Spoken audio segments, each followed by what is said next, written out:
Alright, চলেন start করি আমরা। তাহলে লাস্ট দিন গ্র্যাভিটি নিয়ে আলোচনা হয়েছিল, তাই না?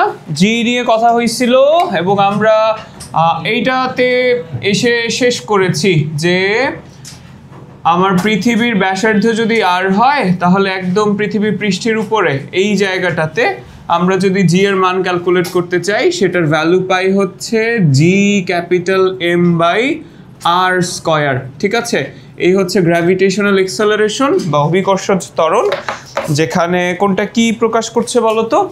ক্যাপিটাল এম দিয়ে আমরা হচ্ছে পৃথিবীর ভর বুঝাই, পৃথিবীর ভর বা mass of earth, mass of earth. ঠিক আছে, এটার মান কত? 6 × 10⁻25 কেজি। ওকে, তারপর ক্যাপিটাল আর এইটা দিয়ে রেডিয়াস অফ আর্থ বুঝাই বা পৃথিবীর ব্যাসার্ধ, রেডিয়াস অফ আর্থ বা পৃথিবীর ব্যাসার্ধ, পৃথিবীর ব্যাসার্ধ। এবং এটা কত? এটা হচ্ছে 6400 কিলোমিটার বা 6.4 × 10⁻6 মিটার, তাই তো?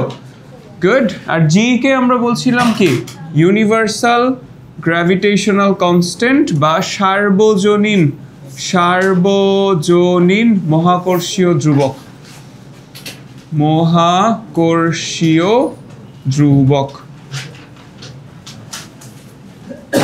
ঠিক আছে, universal gravitational constant 6.67 × 10⁻11 newton metre square per KG squared. এই তো হলো কথা। জি হচ্ছে স্মল জি, যেটা এটা হচ্ছে অভিকর্ষজ ত্বরণ, এক্সেলারেশন ডিউ টু গ্র্যাভিটি, অভিকর্ষজ ত্বরণ বা এক্সেলারেশন ডিউ টু গ্র্যাভিটি। আচ্ছা, এখন আসো আমরা আজকে যেটা পড়বো সেটা হচ্ছে ভেরিয়েশন অফ জি। বিভিন্ন জায়গায় পৃথিবীর এই যে জি এর যে মানের পরিবর্তন হয় এইটা আমরা একটু দেখতে চাই। আমরা 3টা কেস নিয়ে আলোচনা করব, মানে পার্টিকুলারলি 2টা রিজন নিয়ে আলোচনা করব। 2টা রিজনের একটা হচ্ছে শেপ অফ আর্থ, পৃথিবীর যে আকৃতি আছে সেটা পরিবর্তনের কারণে জি এর মানের কি হয়? পরিবর্তন হয়। ভিন্ন ভিন্ন জায়গায় ভিন্ন ভিন্ন জি এর মান আমরা হচ্ছে দেখতে পাই। তো এইটা একটা রিজন। আরেকটা দেখব হচ্ছে আমরা যদি পৃথিবী থেকে বাহিরে চলে যাই, পৃথিবী থেকে বাহিরে মানে পৃথিবী থেকে ধরো একটু উপরে উচ্চতায় উঠে গেছো, ধরো পাহাড়ের উপর উঠে গেছো, অথবা তুমি রকেট দিয়ে আরও উপরে উঠে গেছো, তখন জি এর মানের কি পরিবর্তন হবে সেটা হলো দেখতে চাই। মানে কত হয়, কিভাবে ক্যালকুলেট করব সেটা দেখব। তো এই 2টা কেস নিয়ে আলোচনা করতে চাই আর কি। ঠিক আছে, তাহলে ফার্স্টেই আসেন হচ্ছে কেস 1। আমরা হচ্ছে পৃথিবীর আকৃতির কারণে জি এর যে পরিবর্তন হয় সেটা দেখি। পৃথিবীর আকৃতি বা shape of earth, shape of earth, পৃথিবীর আকৃতি বা শেপ অফ আর্থ। আচ্ছা, সো ন্যাচারালি পৃথিবীর যে আকৃতি সেটা হচ্ছে এরকম কমলা লেবু শেপের। ঠিক আছে, মানে আমরা পড়ে আসছি না আগে জেনারেল নলেজের মধ্যে এগুলা, যে পৃথিবীর আকৃতি কেমন? কমলা লেবুর মতো। সো কমলা লেবুর মতো বলতে দেখবা মালটা বলে একটা জিনিস আছে।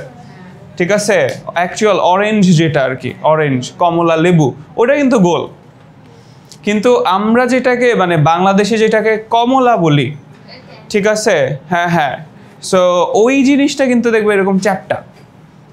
ওকে, কমলা মানে যেটা হচ্ছে যে চামড়া ছিলে খুলে খুলে খায় আর কি। ঠিক আছে, সো ওই জিনিসটা, ওইটা কিন্তু এরকম কি চ্যাপ্টা হয় না? এখন এটার দিকে যদি তাকাই, খেয়াল করে দেখো, যদিও আমরা নিচে বলছি যে নিচে হচ্ছে রেডিয়াস অফ আর্থ বা পৃথিবীর ব্যাসার্ধ, আসলে জিনিসটা কি? আসলে বলতে যেটা বুঝি, রাশিটার নাম হচ্ছে ডিস্টেন্স ফ্রম দ্য সেন্টার বা কেন্দ্র থেকে দূরত্ব, ডিস্টেন্স ফ্রম দ্য সেন্টার বা কেন্দ্র থেকে দূরত্ব। এবং উই ক্যান সি যে আর তো ইনভার্সলি প্রপোর্শনাল, মানে G is inversely proportional to R square, মানে বর্গের ব্যস্তানুপাতিক। দ্যাট মিনস আর এর ভ্যালু বা ডিস্টেন্স ফ্রম দ্য সেন্টার যদি বাড়ে, জি এর ভ্যালু কি হয়ে যায়? কমে যায়। এবং ভাইস ভার্সা, আর এর ভ্যালু যদি কমে যায় তার মানে জি এর ভ্যালু কি হয়ে যাবে, বেড়ে যাবে। এখন আমরা যদি এই যে পৃথিবীর আকৃতির দিকে তাকাই, তাহলে পৃথিবীকে তো দুইটা রিজিয়নে ভাগ করা যায়। এই যে এই দিক বরাবর যেই অঞ্চলটা সেটাকে বলি মেরু অঞ্চল বা পোলার রিজিয়ন, আর এই দিক বরাবর যে অঞ্চলটা সেটাকে বলি ইকুয়েটর বা বিষুবীয় অঞ্চল। আচ্ছা, তাহলে সেন্টার থেকে আমার বিষুবীয় অঞ্চলের যে ব্যাসার্ধ বা রেডিয়াস, এইটা দেখো একটু বেশি, তাই না? সো এইটাই হচ্ছে পৃথিবীর সর্বোচ্চ রেডিয়াস বা সর্বোচ্চ ব্যাসার্ধ, আর ম্যাক্স। এবং আর যদি ম্যাক্সিমাম হয়, মানে আর এর মান সবচেয়ে বড়, আর এর মান যদি বড় হয়, জি এর মান কি হবে, ছোট হবে। তার মানে এই ইকুয়েটর রিজিয়নে বা আমার বিষুবীয় অঞ্চলে যে জি পাবো সেই জি এর ভ্যালু হবে জি মিনিমাম বা সর্বনিম্ন জি, ঠিক আছে, সবচেয়ে ছোট মান জি এর। আচ্ছা, তাহলে এইটা গেল জি মিনিমাম বা সর্বনিম্ন জি, ঠিক আছে। এই হচ্ছে আমার সর্বনিম্ন জি। আচ্ছা, অন্যদিকে আমি যদি হচ্ছে মেরু অঞ্চলে যাই, মেরু অঞ্চল মানে পোলার রিজিয়নে যদি যাই, দেখো এই আরটা ন্যাচারালি অনেক ছোট, তাহলে দিস ইজ আর মিনিমাম, এবং আর যখন মিনিমাম হবে তখন সেখানে জি এর মান আবার কি হয়, ম্যাক্সিমাম বা সর্বোচ্চ জি, সর্বোচ্চ জি। এখন ইফ ইউ আস্ক মি ভাইয়া যে 6400 কিলোমিটার যে আমরা ধরে নিচ্ছি সেটা আসলে কোন জায়গাটা, এইটা একটা অ্যাভারেজ ভ্যালু। অ্যাভারেজ ভ্যালু মানে আমরা এইটা ধরে নেই সাধারণত, এই যে এইটা যদি আমার মানে 90 ডিগ্রি হয়, এটা যদি 0 ডিগ্রি হয়, পোলটা হচ্ছে 0 ডিগ্রি ধরে নাও, তাহলে 0 থেকে আস্তে আস্তে আস্তে আস্তে যত এদিকে যেতে থাকবো তত হচ্ছে বাড়তে থাকবে, দিস ইজ 90 ডিগ্রি। তাহলে 90 আর 0 ঠিক মাঝখান দিয়ে কোনটা, 45। তাহলে ওই 45 ডিগ্রি অ্যাঙ্গেলে, ঠিক আছে, 45 ডিগ্রি অ্যাঙ্গেল করে এই জায়গার যে জি এর মান আছে সেটা হচ্ছে 9.8 মিটার পার সেকেন্ড স্কয়ার, যেটা আমরা নর্মালি ইউজ করি, ঠিক আছে। তার মানে আমরা হচ্ছে একটা অ্যাভারেজ বা মাঝামাঝি ভ্যালু নিয়ে তারপরে হচ্ছে ক্যালকুলেশন করি, ওকে। আচ্ছা, তাহলে মনে থাকবে ব্যাপারটা, বিষুবীয় অঞ্চলে জি এর মান হচ্ছে, বিষুবীয় বা ইকুয়েটর রিজিয়নে জি এর মান সর্বনিম্ন হয়, আর হচ্ছে পোলার রিজিয়ন বা পোল মেরু অঞ্চলে হচ্ছে জি এর মান কি হয়, ম্যাক্সিমাম হয়, ঠিক আছে। আর আমরা যেটা ইউজ করি সেটা 45 ডিগ্রি কোণে হয়। আচ্ছা, তাহলে এটা গেল পৃথিবীর আকৃতি বা শেপ অফ আর্থের জন্য জি এর যে ভ্যারিয়েশন সেখানে, সেটা এই জায়গায় আমাদের কোনো ম্যাথ নাই। বাট পরে আমরা যদি পৃথিবী পৃষ্ঠ থেকে নির্দিষ্ট উচ্চতায় উঠে যাই, নির্দিষ্ট উচ্চতায়, বলো না, ঠিক আছে, হচ্ছে উচ্চতায়, তাহলে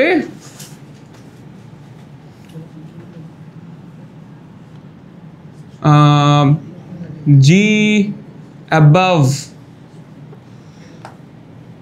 আর্থ সারফেস, আর্থ সারফেস, তাহলে আর্থ সারফেস থেকে উপরে উঠে গেলে জি এর মানের যে ব্যাপারটা সেটা।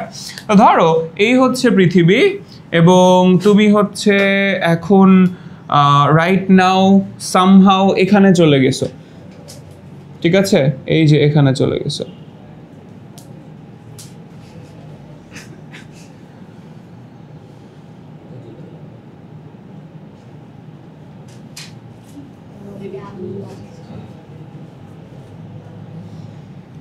ঠিক আছে, এই যে স্পেস শুট পরে এই যে এখানে চলে গেছে, ওকে। সো এখন তাহলে আমি পৃথিবী থেকে ব্যাসার্ধ যেটা রেডিয়াস তো এতটুকু পর্যন্ত, আর কিন্তু এখন তুমি পৃথিবীর সারফেস থেকেও কি হয়ে গেছো, একটু বাহিরে চলে গেছো, তাহলে এখান থেকে যে এতটুকু দূরত্বে আছো এইটাকে ধরে নিচ্ছি যে এখান থেকে এতটুকু দূরত্বে, দিস ইজ এইচ, ঠিক আছে, এইচ। তাহলে ভাইয়াকে বলেন দেখি যে তাহলে যে total distance from the centre কত হবে, r plus H, total distance from the centre হবে r প্লাস এইচ। ওকে, r প্লাস এইচ। এখন তাইলে দেখো খেয়াল করে যে আমার জি এর ভ্যালু কত হওয়া উচিত। এই যে দেখো জি, কিন্তু আমি অরিজিনালি কি বলছিলাম যে অরিজিনালি এই R means distance from the centre, কেন্দ্র থেকে দূরত্ব। তাহলে এখানে কেন্দ্র থেকে টোটাল দূরত্ব কত? Plus H, that is it. So এখানে গিয়ে আমাদের যে জি এর ভ্যালু আমরা পাবো, জি এর ভ্যালু হবে G M by R plus H whole square. তার মানে আমরা যখন একটা উচ্চতায় উঠে যাব, উচ্চতায় হতে পারে যে আমি পৃথিবী থেকে একদম ডিট্যাচ হয়ে বাহিরে চলে গেছি, তখনও এই ফর্মুলা। আবার আমি যদি ধরো পাহাড়ের উপরে উঠে যাই, ধরো তুমি কোনো একটা পাহাড়ের উপর উঠছো, এই যে পৃথিবীর উপরে ধরো বিশাল বড় একটা পাহাড়, পৃথিবীর উপরেই, পৃথিবীতেই তো পাহাড় থাকবে না, ওইটা তো বড় কথা না। বড় কথা হলো পাহাড় আছে, অনেক উঁচা একটা পাহাড়, ঠিক আছে, এবং তুমি হচ্ছে যে এখানে উঠছো, এখানে যে বাংলাদেশের পতাকা নিয়ে, ঠিক আছে, এই যে বাংলাদেশের পতাকা নিয়ে ওখানে উঠে গেছো। সো কথাটা হচ্ছে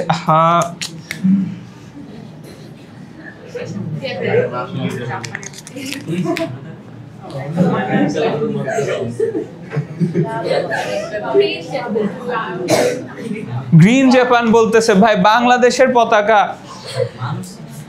আচ্ছা, অলরাইট। সো ঘটনা হচ্ছে তাহলে এই জায়গায়ও যদি হয়, মানে এরকম সিচুয়েশন, তুমি পৃথিবী থেকে ডিট্যাচ হয়ে গেছো, সেখানেও জি এর মান যেমন আর প্লাস এইচ হোল স্কোয়ার দিয়ে ভাগ হবে।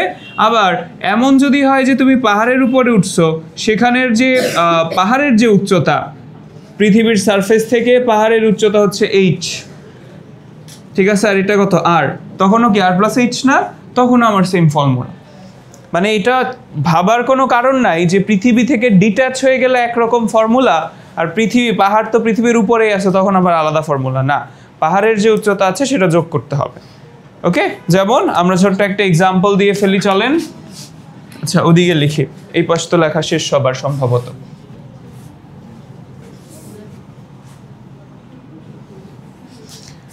আচ্ছা, এক্সাম্পল হচ্ছে যে এভারেস্ট, মাউন্ট এভারেস্টের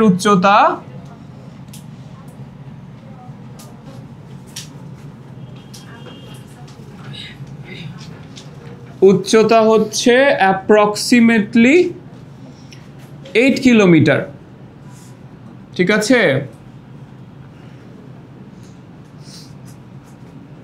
ওই পর্বতের চূড়ায় জি এর মান কত?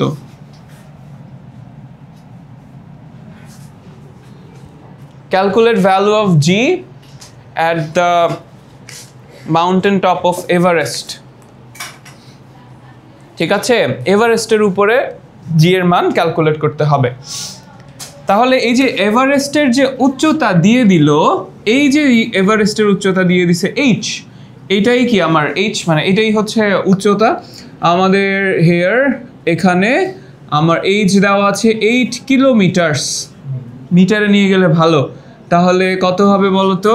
এইটা হবে হচ্ছে 8000 মিটার। আর কিছু দেওয়া নাই যদিও, তাহলে যেহেতু অন্য কিছু দেওয়া নাই, আমাদেরকে একটা অন্য প্রসেসে যাইতে হবে। বাই দ্য ওয়ে, আর এর ভ্যালু দরকার পড়ে 6400 কিলোমিটার। এক কাজ করো, কিলোমিটারে রাখো, মিটারে না নিলেও চলছে। আমরা যে প্রসেসটা যাব ওইটা একটু ফলো করো। আর এইখানে আরেকটা জিনিস দিয়ে দিছে, ধরো বলা হচ্ছে পৃথিবী পৃষ্ঠে g is equals to 9.8 metre per second square, এটা দিয়ে দিল তোমাকে, ঠিক আছে। অর্থাৎ gravitational acceleration on earth surface is 9.8। So তখন কি করতে পারি? দুইটা প্রসেস আছে আমাদের কাছে। একটা হচ্ছে যে আমরা জি এর মান, মানে ক্যাপিটাল জি এর মান বসিয়ে, এম এর মান বসিয়ে, আর প্লাস এইচ বসিয়ে ডিরেক্ট জি বের করতে পারি। অথবা আমরা আরেকটা কাজ করতে পারি যে পৃথিবী পৃষ্ঠের যে জি এর ভ্যালু দেওয়া আছে 9.8, ওই মানটা ইউজ করতে পারি, ঠিক আছে। কিভাবে? তো চলো দেখি। সলিউশন, এইটা একটু কঠিন দেখাতে পারে, বাট এটা ক্যালকুলেশনটা সহজ, মানে ক্যালকুলেশন সুবিধা। কিরকম দেখো, পৃথিবী পৃষ্ঠে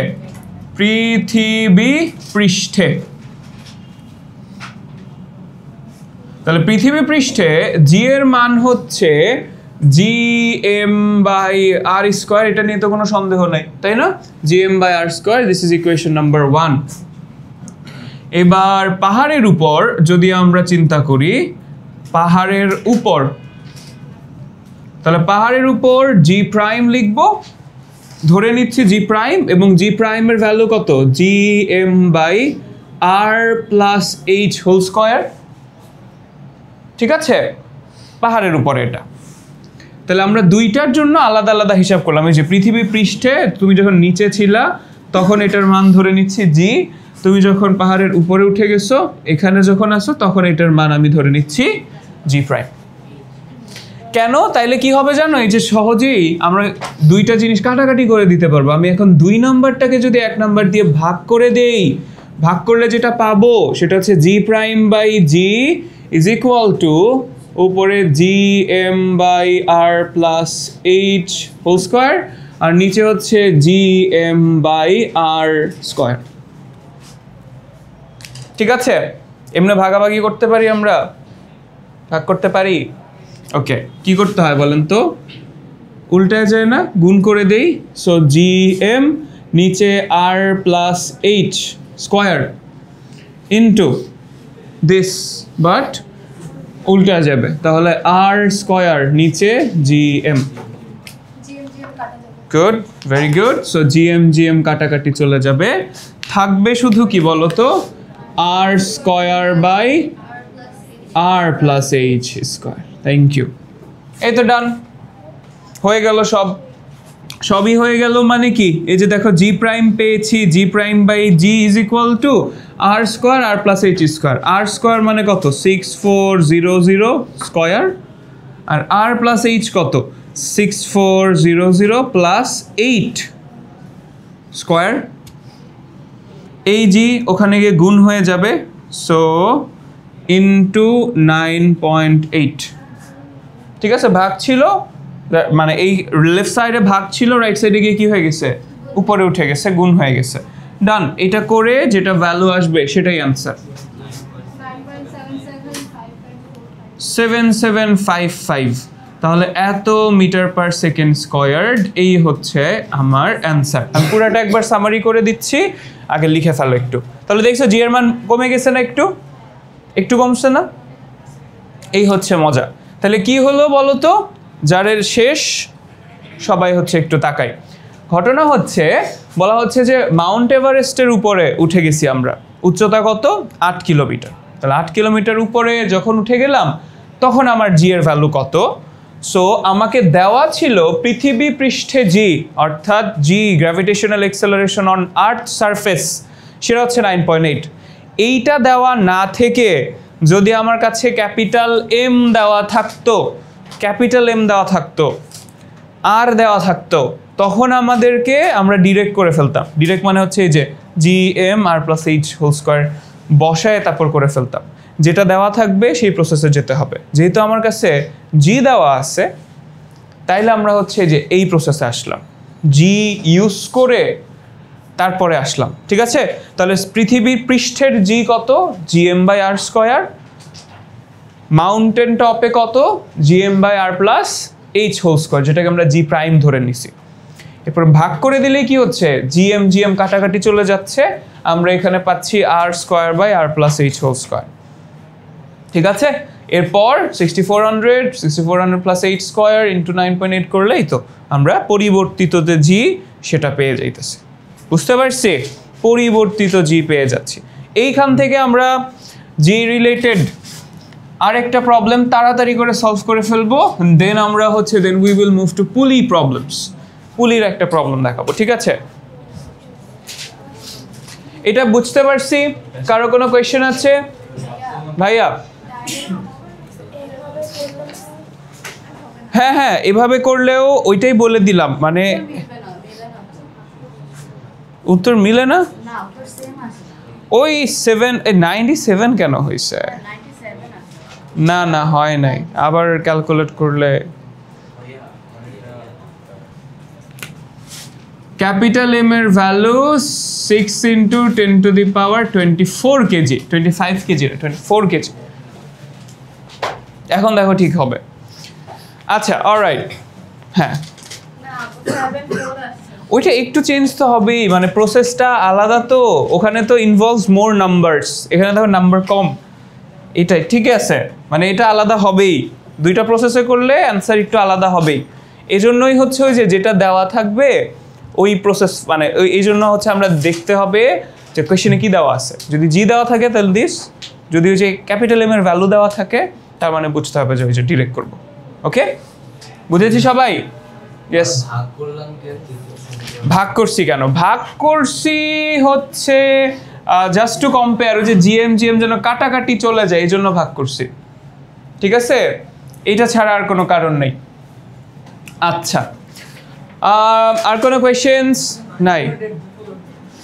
বলো 9.8 গুণ দিলাম কেন? এখানে ওই যে নিচে একটা জি ছিল না, তাহলে এইটা রাইট সাইডে গেলে কি হয়ে যাবে? গুণ হয়ে যাবে, ঠিক আছে? ওই 9.8 জি এর মান।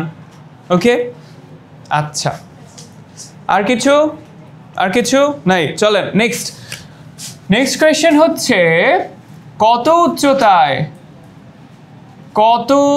উচ্চতায় জি এর মান পৃথিবী পৃষ্ঠের অর্ধেক হয়ে যাবে? পৃথিবী পৃষ্ঠের মানের অর্ধেক হয়। কত উচ্চতায় জি এর মান পৃথিবী পৃষ্ঠের মানের অর্ধেক হয়ে যায়? At what altitude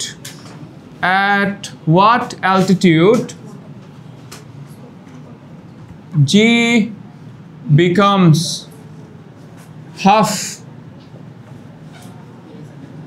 half of that of Earth's surface? Okay, at what altitude G becomes half of that of Earth's surface? পৃথিবী পৃষ্ঠের জি এর মানের অর্ধেক হয়ে যায় কোথায়? এক কাজ করি আমরা একটু তাড়াতাড়ি সলভ করার জন্য, লেটস টেক সাম হেল্প। দেখেন এই কাজটা তো বুঝছি, রাইট? জি, এটা হচ্ছে পাহাড়ের উপর না, যদি হয় যে একটা কোনো উচ্চতায়, তখন জি এর মান হচ্ছে দিস, তাহলে জি দিস পাহাড় মানে একটা নির্দিষ্ট উচ্চতায় হচ্ছে gm/r+h, ভাগ করে দিলে যেটা পাই সেটা হচ্ছে এই যে দিস, এইটা ইকুয়াল টু এইটা, তাই না? এটা পাই তো, আমরা একটু ডিরেক্ট বসায় দিতেছি, ওই পর্যন্ত তোমরা তো দেখে নিতেই পারবা। তাহলে আমরা ধরে নিচ্ছি যে পৃথিবী পৃষ্ঠ থেকে এই উচ্চতায় কোনো একটা জায়গাতে গিয়ে টোটাল হচ্ছে r+h এরকম কোনো একটা জায়গাতে গিয়ে জি এর ভ্যালু হয়ে গেছে অর্ধেক। তাহলে আমরা g'/g ইজ ইকুয়ালস টু বসাতে পারি কি r² r+h² বসাতে পারি না? এই হচ্ছে কথা, এখান থেকে এইচটা ক্যালকুলেট করতে হবে। এখন শর্ত কি বলে দিছে? শর্ত বলে দিছে যে পৃথিবীর বাইরে যেখানে থাকবা সেখানের যে জি হবে সেটা পৃথিবীর পৃষ্ঠের জি এর কত হবে? অর্ধেক হইতে হবে। Making sense? এই যে এইটা কেন লিখছি বুঝতে পারছি? শুরু কিন্তু এখান থেকেই করতে হবে, এখান থেকে। আমরা জাস্ট হচ্ছে we took some help from the previous math. So এই হলো কাহিনী। দেখেন এখান থেকে আর এর ভ্যালু ক্যালকুলেট করা লাগবে, ঝামেলা আছে। সো একটু সাবধানে ঠান্ডা মাথায় করতে চাই। এই যে জি প্রাইমের জায়গায় হাফ জি বসাই দিলাম, নিচে থাকলো জি, এইদিকে আর থাকলো আর r+h থাকলো। দেখো উপরেও স্কোয়ার আছে নিচেও স্কোয়ার আছে, আমরা কি এটাকে হোল স্কোয়ার লিখতে পারি? Thank you. জি কাটাকাটি চলে যায়, থাকছে কি বলতো? একটু ঘুরাই দিলে যেটা পাবো সেটা হচ্ছে r/r+h² is equals to half. হইছে? এই যে স্কোয়ার আছে, স্কোয়ারটাকে রুট করে দিলাম, হইছে? বোথ সাইড রুট করে দিলে যে এটা দেখতে হয় এমন। আচ্ছা, এবার হচ্ছে আর কি করতে পারি? এটার মান কত? এটার মান কি বলবো? এটার মান বলার দরকার নেই, 1/√2 এভাবেই রাখি, ঠিক আছে? 1/√2 লুকস বেটার। এখন আমরা ফ্লিপ করে দিতে পারি অথবা জাস্ট গুণ দিই, এক কাজ করি যে ক্রস মাল্টিপ্লিকেশন করি, ঠিক আছে। √2 আসবে এখানে, √2r, আর এটা যাবে উপরে r প্লাস h। আচ্ছা, আর এই জায়গায় তাহলে h সমান কত হবে? √2r আর এই আরটা লেফট সাইডে মাইনাস হয়ে যাবে, ঠিক আছে। কি হয়ে যাবে? মাইনাস হয়ে যাবে। সো মাইনাস আর, প্লাস মাইনাস আছে না, গুণ থাকলে ডিভাইড হইতো। ওকে, ডান। এইটা অ্যান্সার, মানে মান বসাইলে অ্যান্সার চলে আসবে। √2 ইন্টু 6400 মাইনাস 6400, এই যে এত কিলোমিটার। দেখছো মজা না প্রবলেমটা? h kilometre, yes, h in kilometers।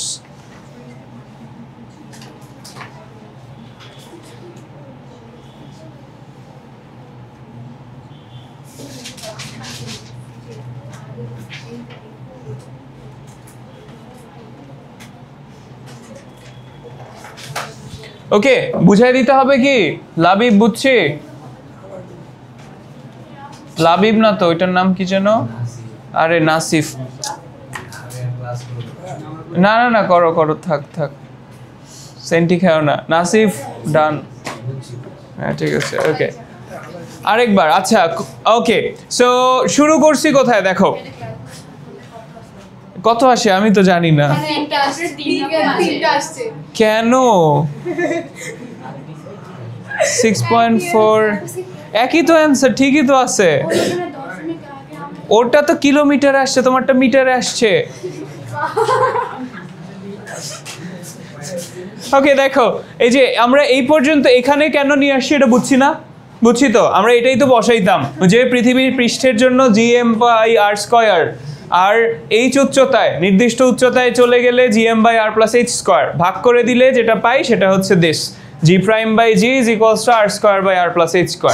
এখন g' যেটা, অর্থাৎ একটা নির্দিষ্ট উচ্চতায় যে g এর মান, সেটা বলছে পৃথিবী পৃষ্ঠের কত গুণ হবে? অর্ধেক। তাহলে যে হাফ অফ g বসায় দিলাম, আর বাকিটুকু যেরকমটা ছিল এরকম। জি কাটাকাটি চলে যায়, আর আমরা যেটা করলাম রাইট সাইডে দেখো r প্লাস, মানে r/r+h² ছিল একটা, বোথ সাইড রুট করে দিলে আমার স্কোয়ারটা চলে যাচ্ছে, আর এই হাফের উপরে কি আসতেছে? রুট, বা 1/√2। ওকে, এরপর যেটা করেছি আমরা হচ্ছে ক্রস মাল্টিপ্লিকেশন করে দিছি, এই √2 লেফট সাইডে আনছি, গুণ হয়েছে, এই নিচের থেকে r+h ডান সাইডে গিয়ে উপরে উঠে গেছে r+h। এবার আর এখানে লেফট সাইডে আসলে মাইনাস হয়ে গেল, ডান। আর এর মান বসাই দিলাম, অ্যান্সার চলে আসছে। কত কিলোমিটার আসছে? 2650.97। ওকে, হয়েছে, এই হলো ঘটনা। ঠিক আছে, তাহলে জি প্রাইম জি নিয়ে কাহিনী শেষ আমাদের, এই পর্যন্তই শেষ করছি আমরা। নেক্সট চলে যাব হচ্ছে কপি কলের ম্যাথ। সো কপি কল বা পুলি, বলো। জি, পরের ক্লাসে এক্সাম, আমি হচ্ছে একটু অ্যানাউন্সমেন্টটা করেই ফেলি, ঠিক আছে, যে লিখে দেই বড় করে।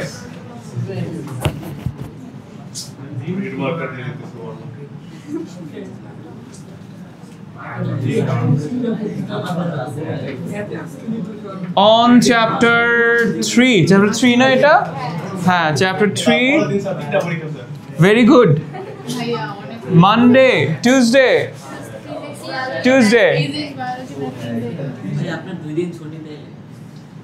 আমি কেমিস্ট্রি পরীক্ষাটা পিছাইছি ভাই, বেশি ভুগিচুগি করো না, ঠিক আছে।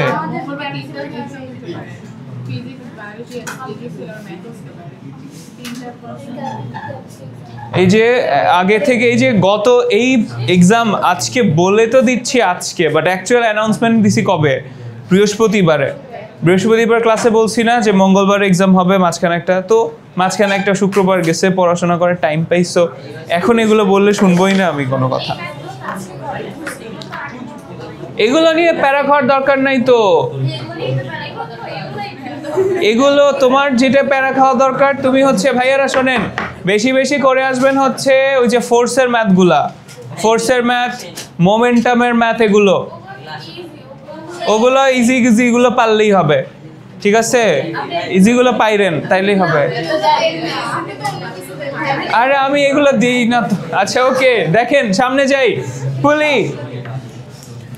আচ্ছা অলরাইট ভাইয়ারা, আর একটু মনোযোগ দেন। পুলির ম্যাথ অথবা কপি কল বলি, বাংলায় বলে কপি কল।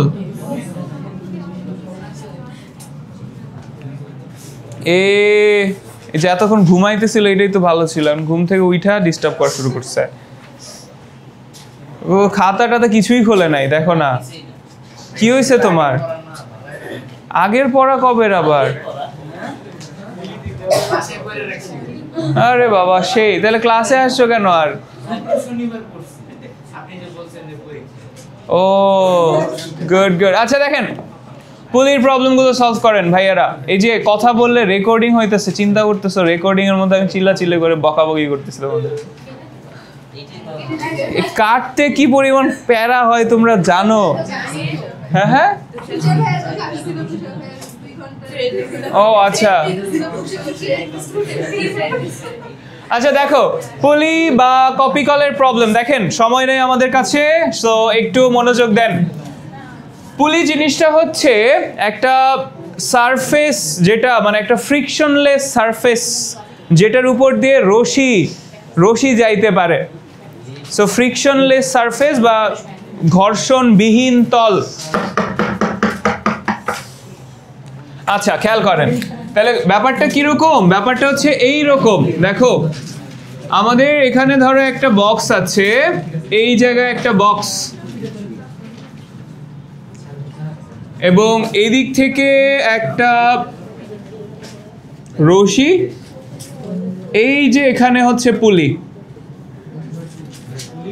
ঠিক আছে, এবং এদিক দিয়ে রশিটা গ্লাইড করে নিচে নামতে পারলো।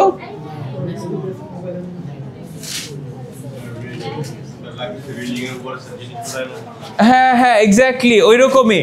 পুলি কি, যারা জিজ্ঞেস করতেছো তাদের জন্য, সো পুলি হচ্ছে এই যে এইরকম মেকানিজমের সময় একটু চিন্তা করে দেখো তো, এটা যদি খালি এখানে ঘষা খেয়ে খেয়ে আসতো, রশিটা কি হয়ে যেত? রশিটা ক্ষয় হয়ে যেত। সো আমরা সেটা না করার জন্য কি করে দিছি, যে মাঝখানে একটা মানে মেকানিজম ইউজ করছি। এটাকে আমরা কি বলছি? পুলি। দেখবা যে ওই যে টম এন্ড জেরি তো দেখছো কি কখনো, এই যে এখানে তোমার কুয়া থাকে, যে কুয়ার উপর থেকে পানি তোলে যে, ঠিক আছে, সো এই যে এখানে যে পানি তোলে, দেখবা যে এই জায়গায় কি লাগানো থাকে, একটা পুলি ঝুলানো থাকে। এই পুলি দিয়ে 6 এর সাইজ বই তো, ওয়াও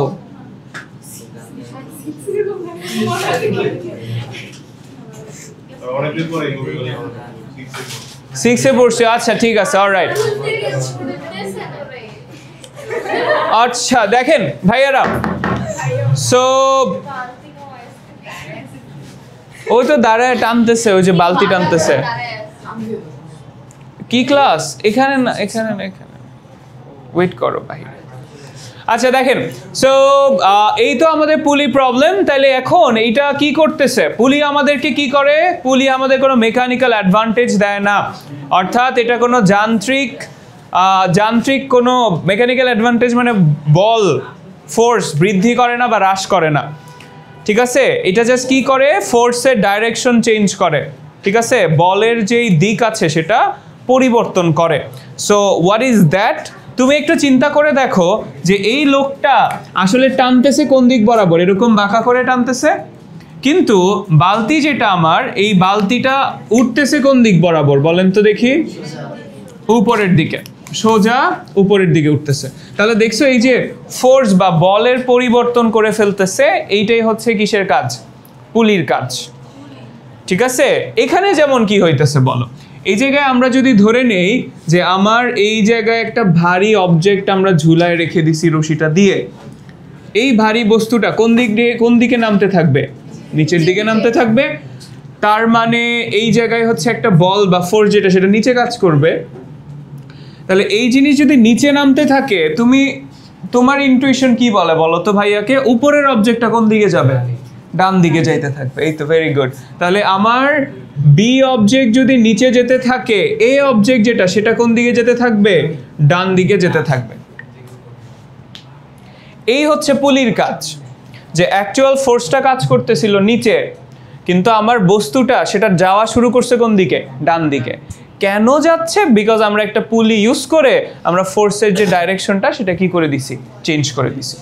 আচ্ছা, তাহলে এবার আসেন, কোয়েশ্চেন হচ্ছে যে আমার এই যে এ বস্তু যে ডানে যাচ্ছে অথবা বি বস্তু যে নিচে পড়তেছে, এক্সেলারেশন বা ত্বরণ কত?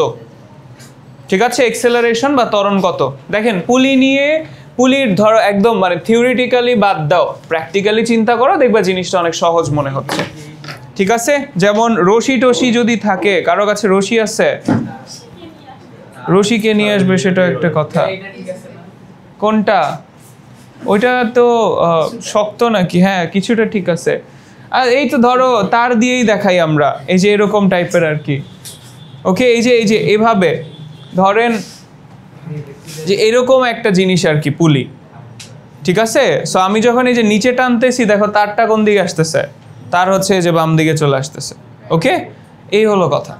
That's it. দেখানো যাইতেছে না, এটা শক্ত অনেক। আচ্ছা, অলরাইট। কিন্তু এরকম সিচুয়েশন, ট্রাস্ট মি, এটা তোমরা ইজি টু আন্ডারস্ট্যান্ড, তাই না? সহজ তো। এখন কথা হলো যে ফোর্স কি পরিমাণ কাজ করতেছে, ত্বরণ কত, ক্যালকুলেশন করতে গেলে হয়তো বা আমাদের একটু ডিফিকাল্টিস ফেস করতে হতে পারে। কি কি ডিফিকাল্টিস আছে দেখো। ঝামেলা হচ্ছে, আচ্ছা কার কার মনে হইতেছে যে ভাইয়া ত্বরণ তো জি বা 9.8 এর মানই হবে, এটা মনে হচ্ছে কারো? ধরো নর্মালি আমরা যদি কোনো একটা বস্তুকে ফেলে দিতাম, এটাকে বলি ফ্রি ফলিং অবজেক্ট বা মুক্তভাবে পড়ন্ত বস্তু। ফ্রি ফলিং অবজেক্টের জন্য এক্সেলারেশন কত? 9.8। বাট এইটা কি ফ্রি ফলিং? ফ্রি ফলিং না, ওরে তো পিছন থেকে ধরে রাখছো, তাই না? তার মানে এইখানের যে acceleration, that will not be G, এটা কি হবে না? জি হবে না। তাহলে জি না হলে কত হবে? ধরে নিচ্ছি এক্সেলারেশন বা ত্বরণ হচ্ছে এ। কাহিনী হচ্ছে বি বস্তু যেই ত্বরণে নিচে নামতে থাকবে, এ বস্তু সেই ত্বরণেই ডান দিকে যেতে থাকবে। এটা কি আমরা মানতে পারি? জি বি যে ত্বরণে নিচে নামবে, এ ওই ত্বরণে ডান দিকে যাবে, এটা মানতে পারি? এটা মানতে পারতেছি না। আচ্ছা, ওকে, যারা মানতে পারতেছি না, একটু চিন্তা করে দেখো তো, যে আমার বি যদি নিচের দিকে, জাস্ট সিম্পলি চিন্তা করো, যে বি যদি নিচের দিকে 1 মিটার যায়, 1 মিটার, তার মানে এই রশিটা নিচের দিকে কয় মিটার যাবে? 1 মিটার। তাহলে রশি যদি নিচের দিকে 1 মিটার বেড়ে যায়, এদিক থেকে 1 মিটার কমে যাবে, তার মানে আমার এ বস্তু কতটুকু যাবে? 1 মিটার। তাহলে ডিসপ্লেসমেন্ট বা সরণ সেম। সরণকে টাইম দিয়ে ভাগ করে দিলে, টাইমও তো সেম, তাহলে সরণকে টাইম দিয়ে ভাগ করে দিলে যে ভেলোসিটি বা বেগ, সেটাও কি সেম। আবার চেঞ্জ অফ ভেলোসিটি, বি এর জন্য যত, এর জন্য কি সেম, তার মানে এক্সেলারেশন কি সেম। ঠিক আছে, তাহলে এক্সেলারেশন সেম। আচ্ছা, থিওরিটিক্যালি আর লিখলাম না। তাহলে ঘটনা হচ্ছে এর মান বের করতে চাই। এই জিনিসটার এখানে একটা ফোর্স যেটা কাজ করতেছে শুধুমাত্র বি কে। এখন পুরো সিস্টেমটা, ওয়াই ইজ ইট ওয়ার্কিং, পুরো জিনিসটা কাজ করে কেন? কাজ করতেছে বিকজ বি তো ভারী। বিকে কে টানতেছে? পৃথিবী টানতেছে। পৃথিবী বিকে টানতেছে বলেই বি নিচে নামতেছে, আর বি নিচে নামছে বলেই এ কোন দিকে যাইতেছে? ডান দিকে যাচ্ছে। তাহলে আমার এই জায়গায় পৃথিবী বিকে কত ফোর্সে টানে? mg, let's call it mbg, মানে ম্যাস অফ বি, mbg। আর এটার যে ম্যাস বা ভর আছে, এটার ম্যাস বা ভরকে আমি ধরে নিলাম ma। তাহলে this is mbg, this is ma।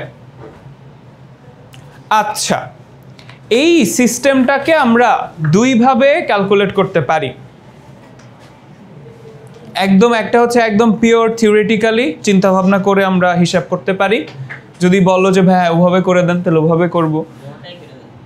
দোনোটাই করে দেন, ওয়াও, ঠিক আছে। একটা হচ্ছে জেনারেল ওয়েতে।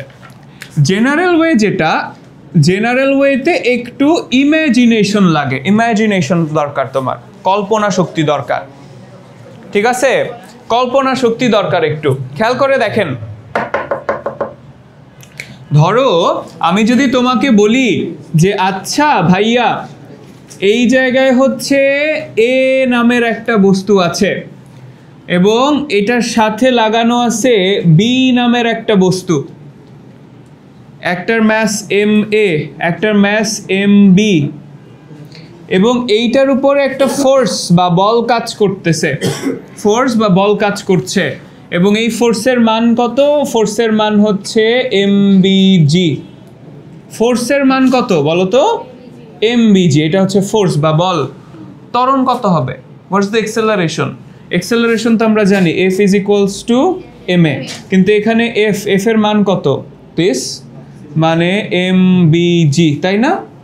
আর এম টোটাল ম্যাস কত? এম এ প্লাস এমবি, তাহলে M A plus MB into G, sorry into এ। তাহলে এক্সেলারেশনটা কত দাঁড়ালো বলো তো? এক্সেলারেশন হচ্ছে MB M A plus MB. কি করলাম একটু বুঝো। এখানে আমি জাস্ট একটা সিম্পল সিচুয়েশন দেখাইছি যেখানে দুইটা বস্তু অ্যাটাচ করা আছে, একসাথে যোগ করা। তখন এটার উপরে যদি একটা নির্দিষ্ট পরিমাণ বল আমরা প্রয়োগ করতাম, না এখানে না, ঠিক আছে, আমরা যদি একটা নির্দিষ্ট পরিমাণ বল প্রয়োগ করতাম তখন আমার এক্সেলারেশন বা ত্বরণের মান হতো দিস। এখন জাস্ট এই যে সিম্পল কেসটা ছিল, দুইটা একসাথে লাগানো থাকলে ভর দুইটা কি করে দিতাম? যোগ করে দিতাম। অ্যান্ড বল তো একটাই কাজ করে, বল কত? এমবিজি ধরে নিচ্ছে। এখন আমরা বস্তুটাকে ডিট্যাচ করে আমরা মাঝখানে একটা রশি যদি লাগাই দেই, এ আর বি ডিট্যাচড, কথা না? আর এখানে কি দিয়ে লাগানো আছে? জাস্ট একটা রশি। দেখো তো সিচুয়েশন কি চেঞ্জ হয়েছে? এখনো এ আর বি একসাথেই চলতেছে না, জাস্ট মাঝখানে কি আসছে? একটা রশি আসছে। কোনো ট্রেন চলতে দেখছো? ট্রেনের মাঝখানে কি দিয়ে লাগানো থাকে? কিছু একটা দিয়ে লাগানো থাকে না? বাট স্টিল ওই যে ধরো সামনের বগি যে স্পিডে চলে, একদম লাস্টের বগিটাও কিন্তু কি সেম স্পিডে সেম এক্সেলারেশনে চলতে থাকে। তার মানে আমরা রশি দিয়ে জাস্ট একটু চেঞ্জ করেছি। এইবার আসো যে এটার সাথে এটার সম্পর্ক কি দেখেন তো ভাইয়ারা। এই জিনিসটাকে জাস্ট এমনি সোজা করে দিলে এটা হয় না? হয়। তাহলে দেখো এই জিনিসটাকে সোজা করে দিলাম, একটা ফোর্স কাজ করতেছিল নিচে, সেটা কিরকম হয়ে গেল? এমনি ডানে চলে গেল। তো ডান দিকে ফোর্সের মান কত? এমবিজি। দুইটা মিলে টোটাল ভর, টোটাল ম্যাস কত? M A plus MB. তাহলে force by mass, F by M is equals to acceleration. কি হচ্ছে? ও কপিগুলো একটু উঁচা থাকলে তখন তো রশিও তেরা হয়ে যাবে, তখন ক্যালকুলেশন আবার আলাদা। হ্যাঁ তখন ক্যালকুলেশনই আলাদা, ঠিক আছে? এখন আমরা ধরে নিচ্ছি একদম প্যারালাল, বুঝছি? তাহলে এটা গেল কি নন থিওরিটিক্যাল ওয়ে বা Bangla way to remember the thing. Bangla way কি বলতো? বাংলা ওয়ে হচ্ছে আমরা বেসিক্যালি মনে রাখবো A is equals to F by M, তাই তো? তাহলে এখানে আমার ফোর্স কত? You ask to questions. Force কত এখানে? দেখেন পুরা জিনিসের মধ্যে ফোর্স কয়টা আছে? একটা। সেটা কোনটা? এমবিজি। এই যে উপরে তাহলে ফোর্সের মান বসাই দিলাম কত? এমবিজি। পুরা সিস্টেমের ম্যাস কত? পুরা সিস্টেমের ম্যাস চলতেছে কয়টা জিনিস? দুইটা জিনিস। ম্যাস কত? M A MB. তাহলে দুইটা যেহেতু একসাথে চলতেছে, তাহলে দুইটার যোগফল হচ্ছে mass, M A plus MB. Done. That's one way of the thing.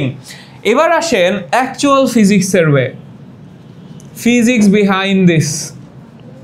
Physics কি দেখার দরকার আছে? Okay, good, very good. কাহিনী হইতেছে whenever we pull a cord or a rope, যখনই আমরা একটা রশি টানি তখন কি করে? রশির বিপরীত দিকে হচ্ছে একটা টেনশন ফোর্স বা টান বল কাজ করে। এই যে দেখেন, এটা যদি একটা রশি হয়, আমি কিছু একটা ঝুলায় যদি দেই, ঠিক আছে, এটা আমি কিন্তু আমার হাত পুরো রিল্যাক্সে রেখে দিছি, মানে ঝুলায় রেখে দিছি, বুঝছেন? তো কাহিনী হইতেছে যে এই যে ফোর্স কাজ করতেছে কোন দিকে? নিচে। বাট এই যে রশিটাও কিন্তু আমাকে কোন দিকে নিয়ে আসতে চাচ্ছে? উপরের দিকে। So there is a reaction force, প্রতিক্রিয়া বল। রশির যে রিয়াকশন ফোর্স সেটাকে আমরা বলি টেনশন বা টান বল, ঠিক আছে? টেনশন ফোর্স বা টান বল। ভাই ফিজিক্স ইজ ফান। ফিজিক্সে কি কি আছে বল, শোনো। টেনশন আছে, ঠিক আছে, প্রেশার আছে, প্রেশার, স্ট্রেস আছে, স্ট্রেস, ঠিক আছে, ডিপ্রেশন আছে। ডিপ্রেশন মানে হচ্ছে কম্প্রেশন করা, মানে হচ্ছে চাপ দিয়ে কম্প্রেস করা, এটা ছেড়ে দেওয়া মানে কি ডিপ্রেস করা, ঠিক আছে?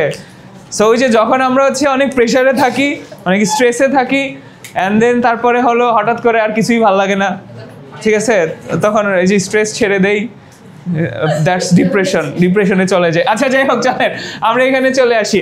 আর কাহিনী হইতেছে যে আমার টেনশন ফোর্স বা টান বল সবসময় অ্যাটাচমেন্ট পয়েন্টের দিকে কাজ করে। এই যে তাহলে এখানে দেখো এমবিজি কাজ করতেছে কোন দিকে, নিচে, তাহলে এখানের একটা রিয়াকশন ফোর্স কাজ করতেছে উপরের দিকে। আবার এই জায়গায় বস্তুটাকে টানতেছে কোন দিকে, ডান দিকে না, তাহলে tension force is the only force here. Car coaching আছে? আর দাঁড়াও শেষ করে যাও, ঠিক আছে, আমারও তো ক্লাস আছে এরপর, আমিও তো পড়ায় যাচ্ছি। দেখেন ভাইয়ারা এটা শেষ করে নাও একটু। সো ঘটনা হচ্ছে সামনে, সো ঘটনা হইতেছে যে এইখানে এই যে এগুলো নিয়ে আসলাম, এক্সট্রা দুইটা জিনিস নিয়ে আসছি, এখানে একটা টি, এখানে একটা টি। মনে রাখবেন সব সময় রশি যদি একটা হয় টেনশন ফোর্সও কি একটাই হবে। তার মানে এই টি এর মান আর এই টি এর মান কি সেম। একটা রশি মানে একটা টি, দুইটা রশি হলে ডিফারেন্ট ডিফারেন্ট টি হবে, বাট রশি একটা মানে টানও কি একটাই, সেম মান। আচ্ছা এবার হচ্ছে এইটার দিকে তাকাও, এই যে এইটার দিকে তাকাও, এটার দিকে তাকায় বলো তো আমার টোটাল ফোর্স কত? এখানে কয়টা ফোর্স কাজ করতেছে? দুইটা। এক্সেলারেশন কত? এ। আচ্ছা তাহলে দেখো এখানে টোটাল ফোর্স কত বলেন, সামেশন অফ ফোর্স বা টোটাল ফোর্স, টোটাল ফোর্স কত হবে? M B G minus T, তাই না? আচ্ছা এবার ফোর্স মানে কি? F is equals to what? M A. এখানে তো আমার একটা অবজেক্ট নিয়ে কাজ করতেছি, সেটা কি এম বি জাস্ট, তাই না? এম বি এ, তাহলে M B A is equals to M B G minus T, that's equation number 1। আর এবার হচ্ছে প্রথম অবজেক্টের দিকে একটু তাকাও। প্রথম অবজেক্টের মধ্যে ফোর্সের মান কত? টি, জাস্ট টি। এক্সেলারেশন কত? এ। ফর্মুলা কি? F is equals to M A. তাহলে আমরা প্রথম অবজেক্টের জন্য কি লিখতে পারি বলেন তো, বা এইটার জন্য কি লিখতে পারি? এইটার জন্য লিখতে পারি হচ্ছে টি is equals to M A এ, লেখা যায়? এই যে দেখো এই সিচুয়েশনে দুইটা ফোর্স ছিল, দুইটা ফোর্স, একটা হচ্ছে এমবিজি আর একটা হচ্ছে T. MBG minus T, that's the total force. একটা নিচে একটা উপরে, এর জন্য মাইনাস করে দিছি, ঠিক আছে, মাইনাস করে দিছি। And force F is equals to M A, এই যে এম এ, এম এ, ওকে। আর উপরের যে আমাদের একটা অবজেক্ট আছে সেখানে একটাই ফোর্স আছে, F equal to M A, F is equals to M A, এই যে T is equals to M A. তাহলে টি এর মান, এই যে এখানে 2 নম্বর সমীকরণ যদি হয় এটা, টি এর মানটা এখানে এনে বসায় দিতে পারি না আমরা? বসায় দিতে পারি, চলো নিয়ে আসি। তাহলে আমার কাছে ফর্মুলা কি ছিল? ফর্মুলা ছিল M B A equal to M B G minus this, T এর মান হচ্ছে এম এ এ। যারা বুঝতে পারছি না বা মানে ক্যাচ আপ করতে পারছি না তারা হচ্ছে যে ভিডিও দেখে নিও, ঠিক আছে, ক্লাসে মানে রেকর্ডিংটা দেখে নিলে তাহলে আরেকবার দেখলেই দেখবা যে বুঝতে পারতেছো যে কোথায় কি করলাম। এবার যেটা করবো, এটাকে লেফট সাইডে নিয়ে আসতেছি, এইটাকে লেফট সাইডে নিয়ে আসি, মাইনাস ছিল তাহলে কি হয়ে যাবে? প্লাস। তাহলে হয়ে গেল M A A plus M B A equal to M B G. A common নিতে পারি এখান থেকে? পারি। তাহলে এ কমন নিয়ে নিলে কি থাকে? M A plus M B, এটা নিচে চলে যায়, এই যে এম বি জি, আর এখানে থাকে M A plus M B. এই হচ্ছে ঘটনা। তাহলে দেখো তো মিলছে, ওই যে ডান পাশে বাংলা স্টাইলের সাথে মিলছে এটা। এই তো এটা সূত্র প্রমাণ, this is the official physics way of proving the formula. But আপাতত আমাদের জাস্ট ফর্মুলা মনে রাখলেই চলবে। বুঝতে পেরেছি? ঠিক আছে, এটা লিখে নেন। আজকে এ পর্যন্তই, আল্লাহ হাফিজ। নেক্সট ক্লাসে ম্যাথ, পুলির ম্যাথ নিয়ে প্যারা খেয়েন না, ফর্মুলাটা মনে রাখেন, তাইলেই হবে। জি, পরের ক্লাসে পরীক্ষা তো কেমনে মানে কি আজব? তিনটা পরীক্ষা সমস্যা নাই, আমি জানি।